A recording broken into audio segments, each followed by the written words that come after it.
नमस्कार। आज हम लोग अपने वीडियो में पढ़ेंगे। अभी तक हमने पढ़ा था महाजन महाजन पद, कल की क्लास में हम लोगों ने पढ़ा था, और आज हम लोग पढ़ेंगे उसका अगला पार्ट गौतम बुद्ध। तो अभी तक ने हमने देखा था, अभी तक जो भी वीडियो देखा उसमें देखा था कि कैसे जो है वैदिक सभ्यता आई। वैदिक सभ्यता के बाद पूर्व वैदिक काल देखे और उत्तर वैदिक काल देखे हम लोग। उसके बाद कैसे महाजनपद का उदय हुआ, और महाजनपद का जो उदय हुआ उसमें हम लोगों ने देखा कि कैसे कैसे जनपद उभर कर आए, और वहाँ पे कैसे आर्थिक स्थिति सबकी सुदृढ़ होती गई और आपस में सब लड़ना शुरू कर दिए, और स्त्रियों की स्थिति खराब होती चली गई। और उसके बाद जो है लोग वहाँ पे तंग होना शुरू हो गए। तो तंग होना शुरू हो गए तो वो सब सोचने लगे कि कैसे इस धर्म से हम लोग अलग निकले और छुटकारा पाए। क्योंकि अभी हमने देखा था बहुत सारे कर्मकांड, यज्ञ वगैरह सभी होना शुरू हो गए थे, उसमें पैसे की खर्च ज़्यादा हो गई थी। इसके कारण ये सभी चीज़ें बहुत ही ज़्यादा क्या हो गए थे, विडंबनाओं का एक घर हो गया था। इसलिए लोग हमेशा चाह रहे थे कि उससे हम लोग कैसे निकले और कैसे निजात पाए। इसी के सिलसिले में वहाँ से अगर हम लोग बात करें तो 1000 BC से लेकर के 6600 BC के लगभग जो हमारी वैदिक सभ्यता थी, और उसी टाइम पे 600 BC के लगभग यानी कि 6ठी शताब्दी की बात करें हम लोग, तो उस टाइम पे बौद्ध धर्म का उदय हुआ, जो कि गौतम बुद्ध का जन्म हुआ। और गौतम बुद्ध के जन्म होने के बाद बौद्ध धर्म का उदय हुआ, और वहाँ से और लोग इतने ज़्यादा कुंठावादी विचारधारा के हो गए थे, और लोग जो है कर्म कांडों में ज़्यादा विश्वास करने लगे थे, और इससे लोग क्या है तंग हो चुके थे। तो यहाँ पे 2 संप्रदाय का उदय हुआ था। तो एक संप्रदाय हुआ जो नास्तिक कहलाया, और दूसरा संप्रदाय हुआ जो आस्तिक कहलाया। नास्तिक का मतलब ये होता है कि जो भगवान में विश्वास नहीं करते, जो धर्म में विश्वास नहीं करते, जिनकी आस्था वेदों में नहीं है, उनको हम लोग नास्तिक कहते हैं। तो एक नास्तिक धर्म का उदय हुआ, दूसरा संप्रदाय बोल सकते हैं, और दूसरा हुआ आस्तिक संप्रदाय का उदय हुआ।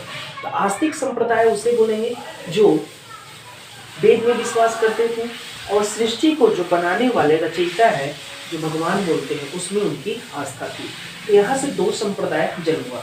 उसमें से जो नास्तिक संप्रदाय जन्म हुआ, जिस नास्तिक संप्रदाय का जन्म हुआ उसमें जो है बौद्ध धर्म भी आते हैं। जैसे इसके बाद वाले वीडियो में हम लोग पढ़ेंगे कि जैन धर्म की बात करेंगे, तो जैन धर्म इसके बाद वाले वीडियो में आएगा, तो वो भी नास्तिक के अंतर्गत ही आते हैं, जो कि भगवान में उनको विश्वास नहीं था। तो दोस्तों यहाँ से 2 संप्रदाय का उदय हुआ, एक नास्तिक संप्रदाय, दूसरा आस्तिक संप्रदाय का उदय हुआ। तो यहाँ से क्या हुआ कि गौतम बुद्ध का जन्म हुआ, और गौतम बुद्ध का जो जन्म हुआ तो क्या हुआ, बौद्ध धर्म का विकास हुआ।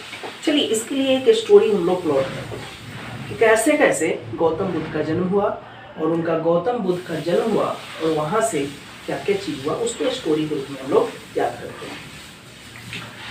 तो सबसे पहला हम लोग देखेंगे कि गौतम बुद्ध के जो पिता थे शुद्धोदन, जो कि नेपाल के कपिलवस्तु यानी कि लुम्बिनी बोल सकते हैं, जो कपिलवस्तु के राजा थे। उनकी पत्नी का नाम जो था महामाया था, जिसको माया देवी के नाम से भी जाना जाता था।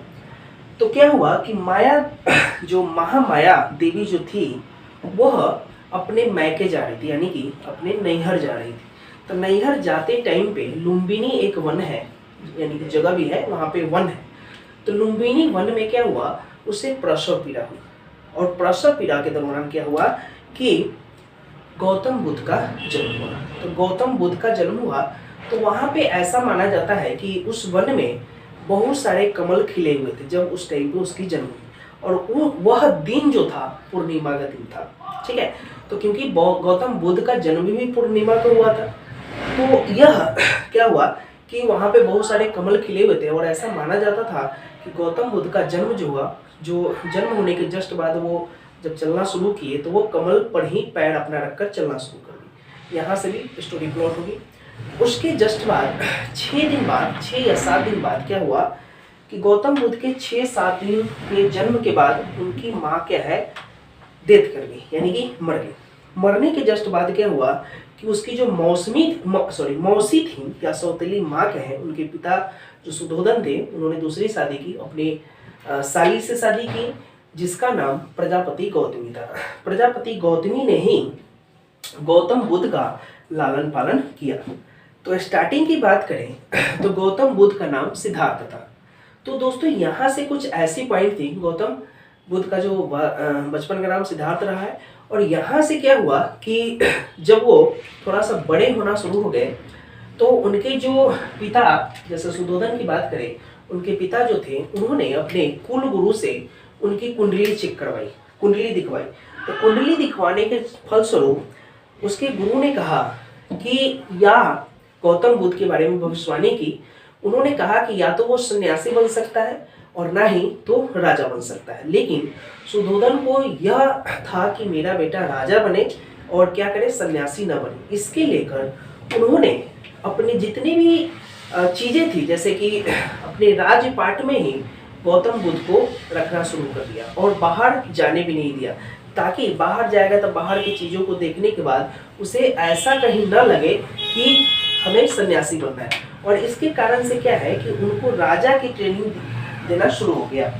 लेकिन गौतम बुद्ध में शुरू से ही, स्टार्टिंग से ही कुछ विलक्षण गुण थे। कुछ विलक्षण गुण का मतलब क्या है, जैसे एकांत में बैठना, एकांत में बैठने के बाद चिंतन करना, मनन करना, तो ये सब कुछ गुण थे। और यह सब गुण देखकर उनके पिता को थोड़ा सा आश्चर्य भी होता था और चकित भी रहते थे, और थोड़ा सा एक आशंका भी रहता था, हो ना हो कहीं गौतम बुद्ध सन्यासी न बन जाए। यही कारण था कि 16 वर्ष की आयु में उसकी शादी करा दी गई। 16 वर्ष की आयु में उसकी शादी करा गई। शादी कराने के बाद उसको यशोधरा नामक एक लड़की से शादी करा दी गई 16 वर्ष में। उसके 1 साल बाद उसे पुत्र रत्न की प्राप्ति हो गई। तो जहां गौतम बुद्ध उस चीजों में फंसना नहीं चाहते थे, एक तो शादी करके फंसे, और दूसरा चीज ये हुआ कि जब उन्हें पुत्र रत्न की प्राप्ति हुई तो उन्होंने अपने पुत्र का नाम क्या रखा, राहुल रखा। राहुल का मतलब ये होता है कि एक और बंधन, क्योंकि एक तो बंधन शादी का बंधन था, दूसरा बंधन जब पुत्र हो गया उसका बंधन हो गया। तो इसीलिए उन्होंने अपने पुत्र का नाम राहुल रखा और उसको कहा एक और बंधन, यानी कि 2 बंधन उसके लाइफ में आ गए। हालांकि वो कभी भी उस बंधन में नहीं रहना चाहते थे। जब 29 वर्ष की अवस्था हुई तो वह घर त्याग करके संन्यास के लिए, यानी कि ज्ञान की प्राप्ति के लिए निकल गए। तो ज्ञान प्राप्ति के लिए निकले, उनको बहुत सारे गुरु मिले, और गुरु मिलने के जस्ट बाद उनको ज्ञान की प्राप्ति हुई एक पीपल के पेड़ के नीचे। तो ये सारी जो घटनाएं थी उनके एक एक पॉइंट को अब हम लोग यहाँ पे देखेंगे। ये स्टोरी के माध्यम से हम लोग समझे, और स्टोरी के माध्यम से समझने के जस्ट बाद क्या होगा कि अब वो सारी चीजें हम लोग लिखित रूप में एक एक पॉइंट को यहाँ पे समझेंगे, क्योंकि यहाँ से ऑब्जेक्टिव आपके बनेंगे। तो देखते हैं क्या क्या चीज थोड़ा सा मायने रखता है। सबसे पहले यहाँ पे हमने बताया 6ठी शताब्दी में, तो ये तो आपको पता है, नास्तिक संप्रदाय का उदय हुआ, और दूसरा हुआ आस्तिक संप्रदाय। उसके बाद परिचय की बात करें तो गौतम बुद्ध है, जिनका बचपन का नाम सिद्धार्थ था, ये भी देखें हम लोग। उनका जन्म से भी बहुत सारे क्वेश्चंस पूछे जाते हैं, यानी कि 563 बीसी हम लोग थोड़ा सा ध्यान रखेंगे। तो कहाँ हुआ, लुम्बिनी वन में, जो कि कपिलवस्तु नेपाल में है आज के डेट में। मृत्यु कहाँ हुआ, तो 483 बीसी में, जो कि कुशीनगर उत्तर प्रदेश में पड़ता है, और 80 वर्ष की उम्र में उनकी मृत्यु हुई थी। तो यहाँ से हम लोग ये सब सारी चीजें ध्यान रखेंगे। उनके पिता का नाम क्या था, सुधोधन था, जो कि कपिलवस्तु के राजा थे। माँ का नाम महामाया या माया देवी भी, जो कुलीय वंश से संबंधित थी। तक कुछ दोस्तों कभी कभी यहाँ से भी क्वेश्चन पूछे जाते हैं कि कुलीय वंश से इसकी माता थी, यानी कि ये भी क्वेश्चन पूछे जाते हैं। उनकी सौतेली जो माता थी उनका नाम प्रजापति था, प्रजापति गौतमी, तो उनका गोत्र गौतमी था। तो यहाँ से हम लोग ध्यान रखेंगे, जिसको हम लोग उनकी मौसी के नाम से भी जाना जाता है। उनकी पत्नी की बात करें हम लोग, तो पत्नी का नाम यशोधरा थी, जो 16 वर्ष की एज में उनकी शादी हुई थी। और यह किस कुल से थी, तो यह शाक्य कुल से थी। तो कभी कभी दोस्तों ये पूछे जाते हैं कि उनकी जो पत्नी किस कुल से थी, तो उनकी पत्नी जो है शाक्य कुल से थी। तो ये भी थोड़ा सा ध्यान रखेंगे। पुत्र का नाम राहुल बोला जाता है, और जब पुत्र रत्न की प्राप्ति हुई तो एक और बंधन के नाम से उन्हें जाना गया, तो एक और बंधन उनके लाइफ में जुड़ गया था।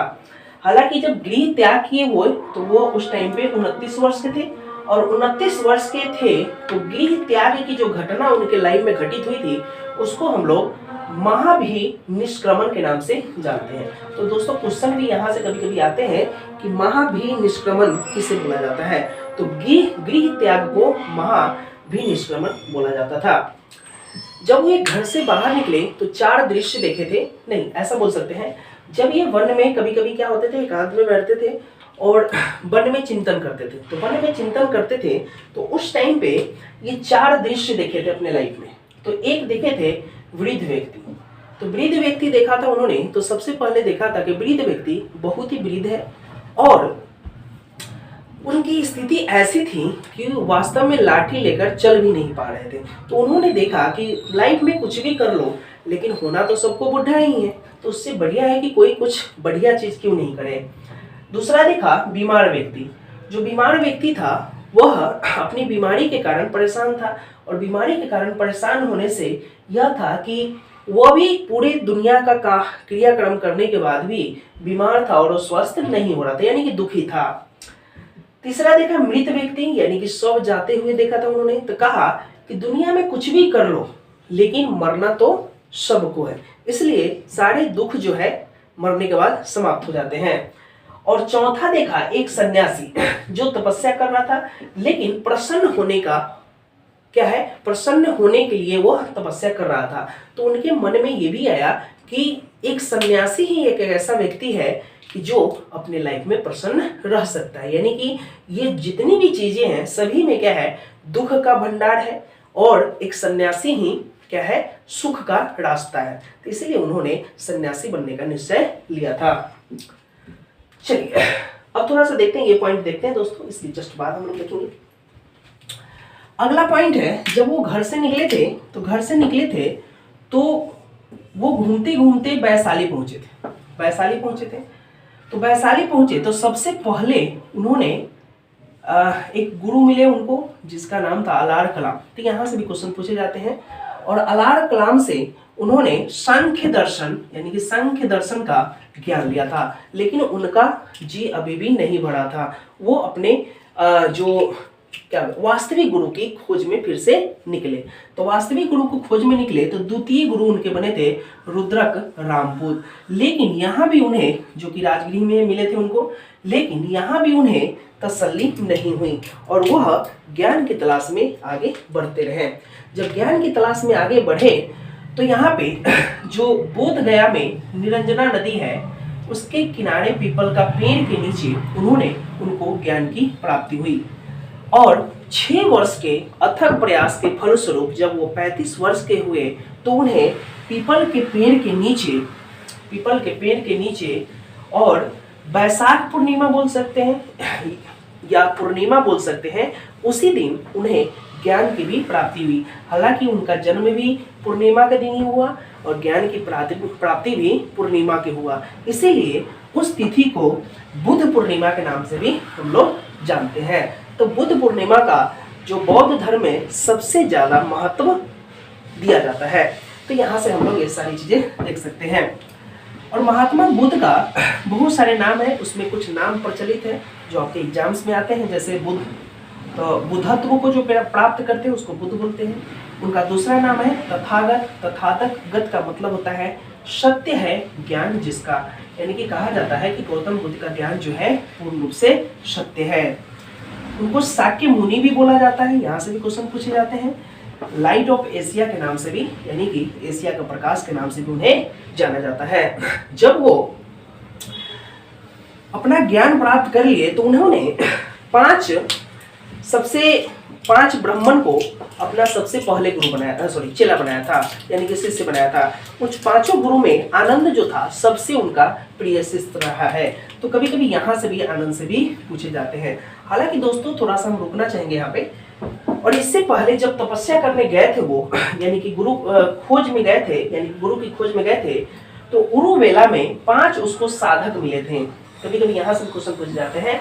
तो एक मिले थे जिनका नाम था कौंडिन्य, दूसरा वप्पा, तीसरा भातिया, तीसरा महानामा और पांचवा असागी। ये 5 नाम ऐसे हैं जो साधक मिले थे और वे भी सच्चे ज्ञान की तलाश में उस टाइम पर थे। उन्होंने बहुत ज्यादा प्रेरणा दिया और गौतम बुद्ध को इन लोगों से भी ज्यादा प्रेरणा मिली, जिसके कारण वो पीपल के पेड़ के नीचे अपनी तपस्या करने चले गए थे।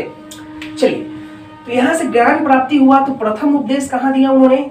तो सारनाथ में अपना प्रथम उपदेश दिया था। तो ये दोस्तों ध्यान रख सकते हैं। चलिए, यहाँ से हम लोग देखते हैं थोड़ा सा, फिर आएंगे वापस थोड़ा सा यहाँ पे, उसके बाद देखेंगे। हालांकि गौतम बुद्ध जो है अपने धर्म में, यानी कि बौद्ध धर्म में गौतम बुद्ध ने महिलाओं को वर्जित रखा, महिलाओं को वर्जित किया था। इसका मुख्य कारण क्या किया था कि उन्होंने कहा था कि जब महिलाएं इस धर्म में आएंगी तो ये जो धर्म 2000-4000 वर्षों तक चलने वाली है वो 500 वर्षों में ही विलुप्त हो जाएगी। इसका कारण उन्होंने बताया था महिलाओं को आना, तो महिलाओं को आना इसमें वर्जित था। हालांकि वो अपने प्रिय शिष्य आनंद के कहने पर महिलाओं को इसमें शामिल किया और प्रथम महिला उनकी जो सौतेली माता थी वह आई, यानी कि आनंद के कहने पर महिलाओं का प्रवेश हुआ वैशाली में और प्रजापति गौतमी जो थी पहली महिला जो है बौद्ध धर्म में सम्मिलित हुई थी। तो यहाँ से भी कभी कभी पूछे जाते हैं क्वेश्चन कि पहली महिला कौन वो थी जो बौद्ध धर्म में प्रवेश मिला जिसको, या शिष्या बनी थी? तो इसकी सौतेली माता। सर्वाधिक उपदेश उन्होंने कौशल में श्रावस्ती में दिया था। अंतिम उपदेश सुभद जो उनके शिष्य थे उनको दिया और 80 वर्ष की उम्र में यह अपने देह को त्याग दिया। देह के त्याग की घटना को यहाँ पे निर्वाण बोला गया है, जिसको महापरिनिर्वाण के नाम से भी जाना जाता है। उन्होंने 4 सत्य दिया। 4 सत्य क्या था कि 4 सत्य दिया कि लाइफ में है बहुत ही चार जो है आर्य सत्य है। तो आर्य सत्य कौन कौन से हैं? एक है सभी के लाइफ में दुख है, सभी के लाइफ में क्या है? दुख है।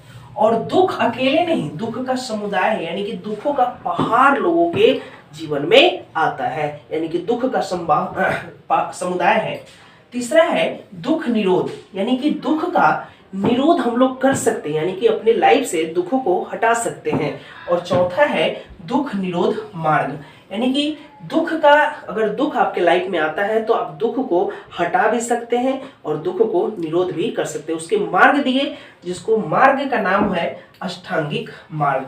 ये 8 मार्ग ऐसे हैं, अगर इसको हम लोग नियमित अपनाते हैं तो क्या होगा? हमारे भी लाइफ में दुख भाग जाएंगे। तो गौतम बुद्ध ने क्या क्या दिया था उसके बारे में थोड़ा सा डिटेल देखेंगे। उन्होंने कहा था सम्यक दृष्टि, यानी कि आपका दृष्टि अच्छा होना चाहिए। आपका सम्यक संकल्प भी अच्छा होना चाहिए किसी काम के प्रति। सम्यक वाक, आपका जो बोलते हैं वो वाक्य अच्छा होना चाहिए। जो कर्म करते हैं वो भी सम्यक होना चाहिए। सम्यक आजीव, यानी कि जो रहन सहन वो भी सम्यक होना चाहिए। सम्यक व्यायाम, डेली आपको व्यायाम करना चाहिए। सम्यक स्मृति, आपकी स्मरण शक्ति या स्मृति भी अच्छी होनी चाहिए। और सम्यक समाधि, जब मरे आप तो आपकी समाधि भी सम्यक होनी चाहिए। इस तरह से 8 जो चीज है उन्होंने दिया था। और बौद्ध धर्म के कभी कभी त्रिरत्न की बात करते हैं, तो एक है बुद्ध, धम्म और संघ। इसके बारे में भी हम लोग डिटेल पढ़ेंगे, अभी नहीं, अभी बस इतना ही पढ़ेंगे। और इसका परम लक्ष्य क्या है बौद्ध धर्म का? यानी कि निर्वाण की प्राप्ति, यानी कि इस सुख दुख के जो बंधन से अपने आप को मुक्त कर लेना, उसे ही हम लोग निर्वाण बोलते हैं। यानी कि जो शरीर रूपी जो वस्तु है और ये संसारिक रूपी जो बंधन है, इन सभी चीजों से हम लोग मुक्त होना ही निर्वाण की परिभाषा बताई गई है। अब दोस्तों आते हैं कि कुछ घटनाएं हैं और उनका प्रतीक है जो बौद्ध धर्म से या बुद्ध के जीवन से संबंधित है। यहाँ से भी क्वेश्चंस बनते हैं आपके। तो सबसे पहला है, जैसे उनका जन्म का प्रतीक क्या है? तो जन्म का प्रतीक कमल है। तो दोस्तों अभी हमने बताया है जब उनका जन्म हुआ था तो ऐसा माना जाता था कि वो अपने प्रथम चरण कमल पर ही रखे थे। दूसरा है गृह त्याग। हालांकि गृह त्याग होना है क्योंकि जब वो घर त्याग रहे थे, जिसको महाभिनिष्क्रमण के नाम से जाना जाता है, उस टाइम पे वो घोड़ा से घर से निकले थे। तो घोड़ा उनका गृह त्याग क्या है? ज्ञान, हालांकि पीपल के पेड़ के नीचे हुआ था। और निर्वाण कहाँ हुआ था? पद चिन्ह या स्तूप के नाम से भी हम लोग जाना जाता है।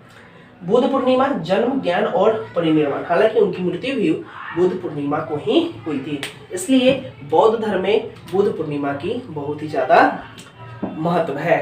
तो आशा करते हैं कि इस तरह से आप लोगों को बौद्ध धर्म और गौतम बुद्ध के बारे में विशेष जानकारी मिली होगी।